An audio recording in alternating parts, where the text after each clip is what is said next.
Budget estimates 2025-26.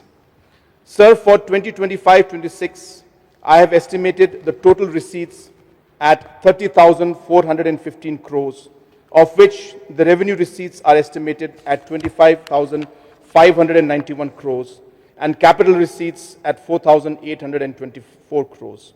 Excluding borrowings of 4,788 crores, the total receipts are estimated to be 25,627 crores.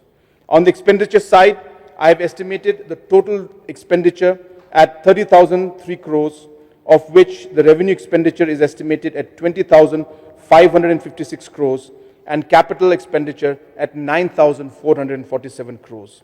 Excluding repayment of loans of 2,406 crores, the estimated total expenditure is 27,597 crores.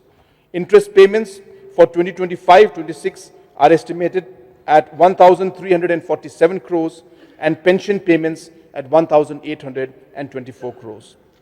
I am therefore presenting the budget for 2025-26 with a fiscal deficit of 1,970 crores, which is around 2.96% of the GSDP. I am delighted to highlight that the fiscal deficit has been maintained below the permissible limit of 3.5%. Sir, along with the main budget document, I am presenting the climate, youth, gender and SDG budgets. The size of the climate budget for 2025-26 is 5,421 crores, an increase of 20% over 2024-25. Youth budget stands at 3,329 crores, an increase of 16.6%, and gender budget stands at 6,219 crores, an increase of 25%. Sir, in conclusion, I would like to reiterate that this is a people's budget and all our interventions and programs are citizen-centric.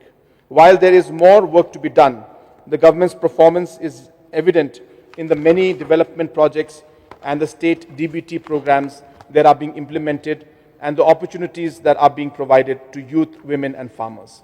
I would like to thank the citizens, the community leaders, government employees, the uniformed forces, grassroots functionaries whose support inspires me.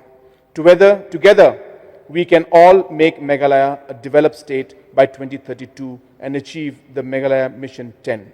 Mr. Speaker, sir, with these words, I now commend the budget to this August House. Kublai, Mutela, and Jai.